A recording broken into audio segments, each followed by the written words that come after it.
Good morning, YouTube. Hi guys. Today's short video about some questions that I got. What's actually my go-to build for like most airsoft events? That could be CQB, Speed QB, or Milsim, or Tag Sim, or anything, or just a play fun day with my friends. I usually go for this one. This is my Delta Armory. Yeah, it got a specific number as name, I believe DA13 or 15. No, DE Alpha 15. And actually 50 stands for the serial number of the rail. That's 13 inch. Because it's just a little bit longer. I got long hands.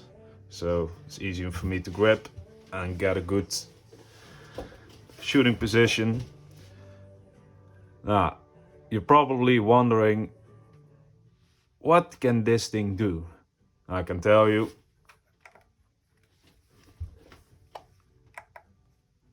This is my 50 RPS DSG and my standard go-to. It does 1.13 joules with 0.30 gram BBs. That's just below the limit of my country. In the Netherlands we do 0.30 gram BBs in the joule meter, and we need to be under 1.2 to shoot full auto. So, what everybody wants to hear is, does it really 50 RPS? Yeah, it does.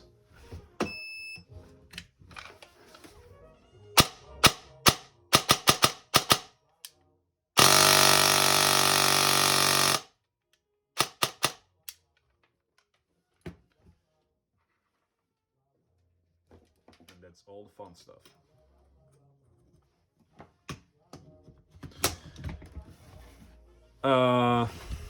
Yeah.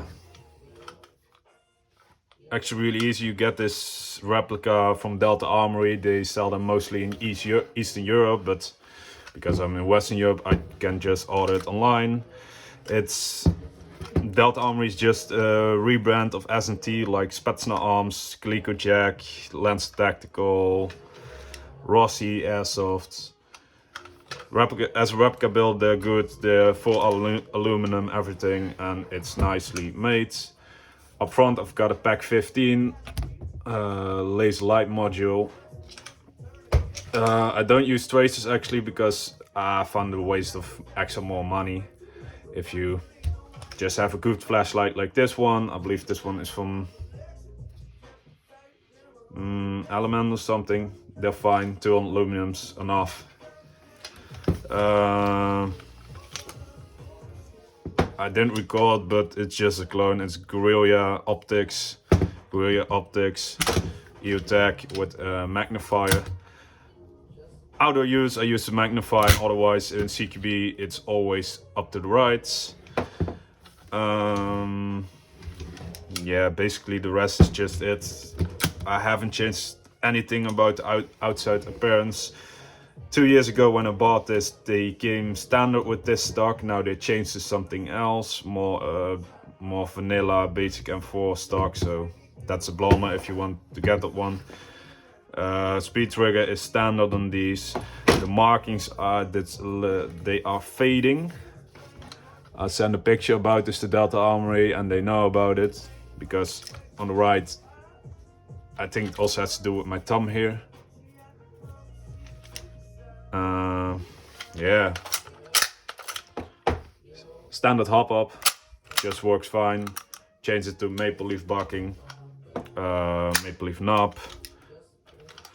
Inside the gearbox is standard shell. I've got blue speed piston, Chinese one. Just a POM piston head, cylinder head are stock. Nozzle is from Jets Airsoft Parts, 21.2mm nozzle. Spring is an M140 from Ballistic. The motor is an SHS high torque, Piran hybrid V2 MOSFET, and that just comes all nice together to this. So this is my go-to.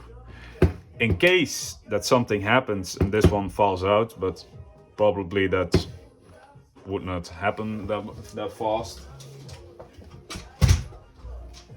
I've got actually the little brother. This is the same replica, but then the 10-inch barrel. So this is 10-inch. I like to play with it, but like I said, I found the rate just a little bit short for my hands, especially when this area, I don't grip this area because there's also a back one, or D-ball, I don't know how you call it, just replica. Same thing, flashlight laser module, got a T1 aim points. I like that it's higher, but I prefer always the EOTech signature point. Same M-lock rails, same stock. This comes standard on this replica. This one is less used, and this is also what I meant with the logo, that it will fade if you got, I think, just body grease or when you rub it.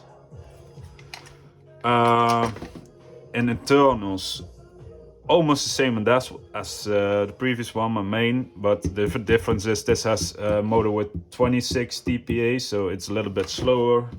I can give a small demo on this one. I believe this one does 40. Those wires. Cool. Flimsy thing about these wires, you need to do some kind of maintenance to those connectors, because over time they will corrode a little bit. What happens to when it sits for a while. Like I said, it's a little bit slower. I think not that much. Pickup time in semi is way better.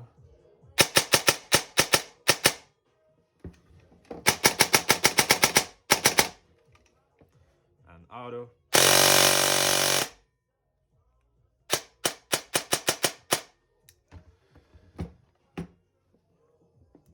I mean, like, you don't need that much of firepower. I mean, spraying somebody full with 50, 40 RPS is just nuts, and they will kick your ass probably with their gun or the back of their gun. Yeah, I prefer the 30-inch more than the 10-inch. This one is also, yeah, it works, it's fine. It's also hell of a lot of fun to rent this out, or just let somebody new play with this. Because when you get the step from your G&G combat machine to this, your smile will be to the roof. Yeah. These are, yeah, you can say this just like the vanilla DSGs, they're the black rifles. I mean, like, it works. In theory, everybody can make this. And there's a lot of information about building DSGs and everything. Yeah, oh yeah, gears SHS DSG, just the regular ones. I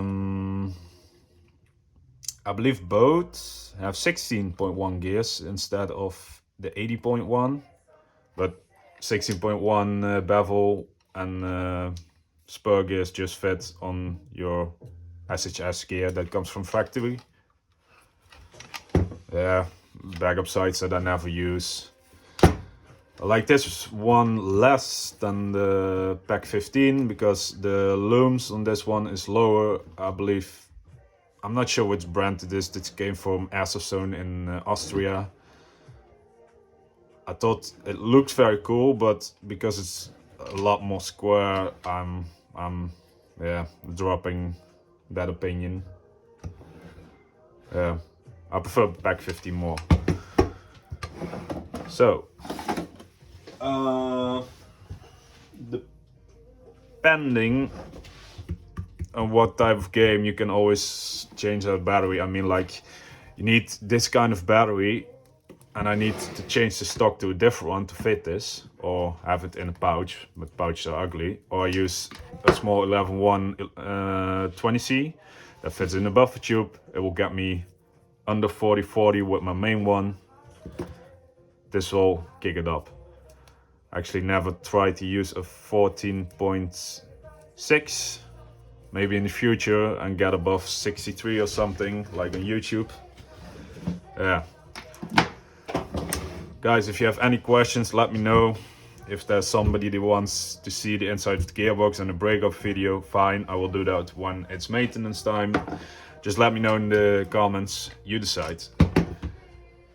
Like always, happy days, keep tagging, keep believing that you can make stuff, and we see each other in the next video or maybe the next game.